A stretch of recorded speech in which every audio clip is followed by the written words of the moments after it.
Espinosa. Oh, was I supposed to jump in there? What? I was supposed to jump in there. Oh, okay, I'll clap here.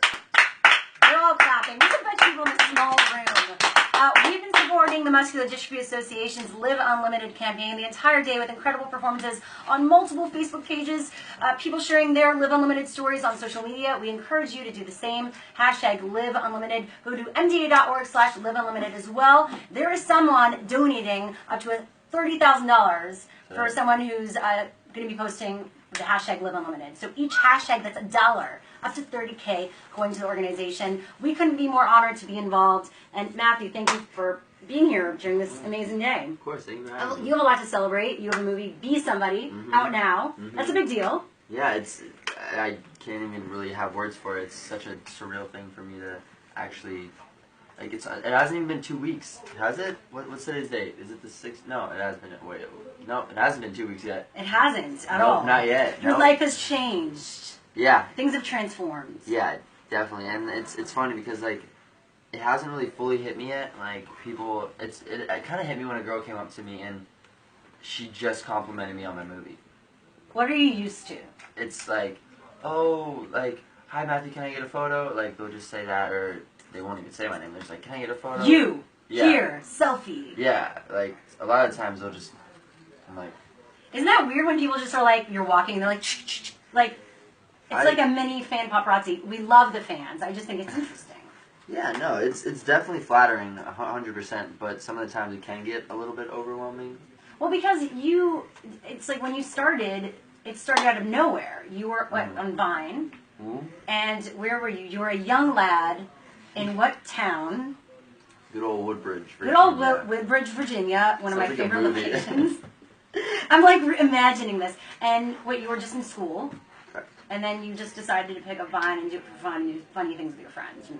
Yeah, well, I kind of looked at Vine like any other social media platform. I didn't, I knew that people got popular off YouTube and stuff, and one of the bigger people in my life that, like, growing up, that I would watch on YouTube a lot, people like Niga Higa, Smosh, like, all those type of people. So I knew that people did have the confidence to put themselves out there, and I understood growing up that these numbers meant these people watch this. Like, so, like, I kind of understood that, but I never thought to myself, oh, yeah, I'm going to do that. And it started to get to a point now in, like, 5th and 6th grade where me and my friend Johnny, back from home, started making YouTube videos just because, we wanted to do it. Every time I would go to his house, we'd make a video on Saturday, spend the night, and then on Sunday, all day, we would just be editing it. Wow. And, like, it was passionate. It was, oh my gosh, it was so much fun. And how old were you then? I was in, like, 5th or 6th grade. He was, like, 5 years old now. 5 years old. Knew how to work a camera before I could. It's true, these days, kids could do so much. Oh, yeah, I mean, it honestly blows me away when I see, like, literally, I think it was last week, I saw a kid in a stroller, like, did not even know how to probably speak. It's like, and it's a cell phone on its tray in the. Yeah, they're getting younger.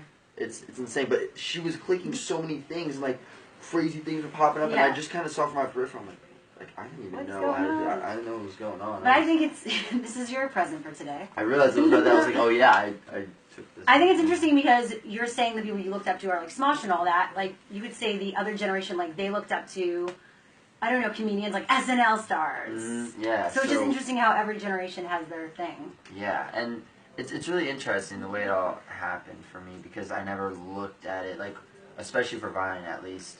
Like, I kind of looked at it like Twitter. Like, people were like, oh, so you got on Vine to get famous. I'm like, no, I mean, they got on Vine to make Vines. How someone would get on Twitter to make tweets.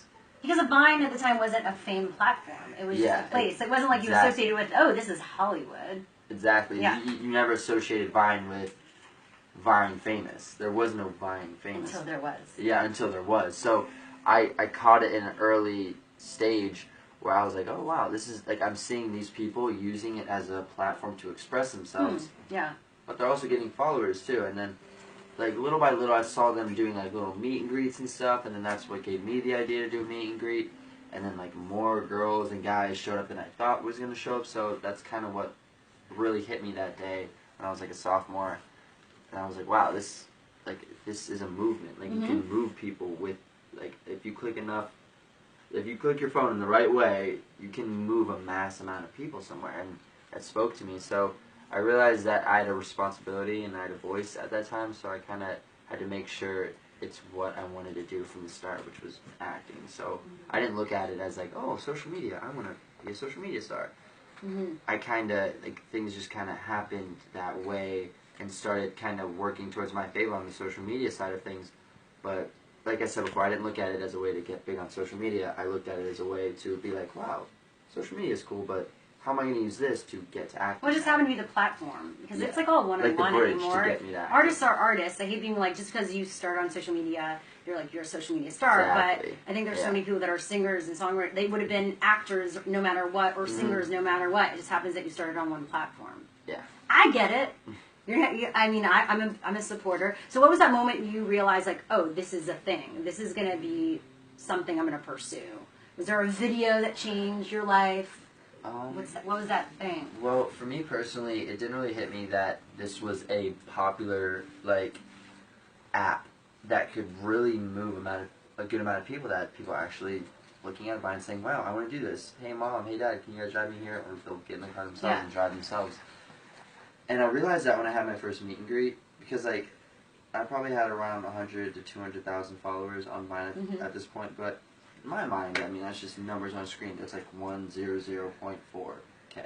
Like, that's, you know, it's just numbers on the screen. It's nothing. And yeah, I'd have people start coming up to me here and there. I remember the first person that came up to me and they're like, "Can I get a photo?" I'm like, "Why?"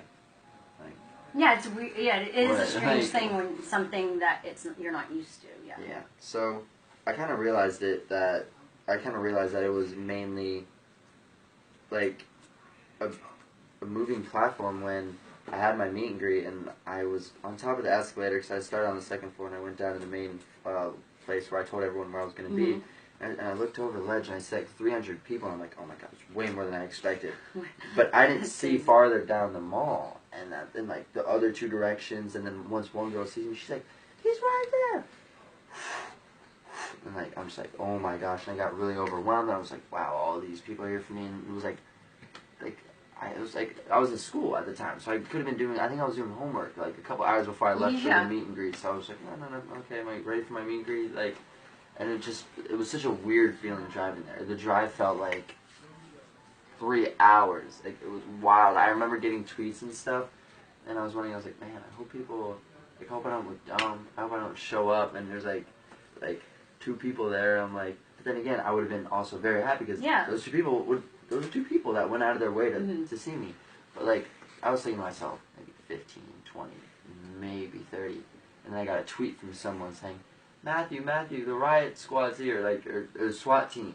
I'm like, what? And then my mom is texting me because she's already there with my family, and she's like, Matthew, where are you? I'm like, what are you talking about? And she calls me. I'm like, Mom, is everything okay? Is everything okay? She's like, Matthew, SWAT team is here. They're telling everyone they have to leave. She's like freaking out. Like, and then I get tweeted a photo of a little girl standing next to this SWAT guy with the M16 rifle. I don't even know what gun it was. It's just regardless, it was almost the size of, right next to each other, within feet distance, like just a foot. I was like, wow, that's what I'm headed to. It got me really scared. I'm like, are these guys about to, like, thinking I'm like some rebel who's like starting a revolution, like trying to get a mass of people like, yeah, let's take over. Like, no, I mean, so when I got there, I heard a guy screaming, Matthew Espinosa naughty isn't here. He left, and he was just saying that to get the people to leave. Oh, okay. And you're like, no, I'm here. Yeah.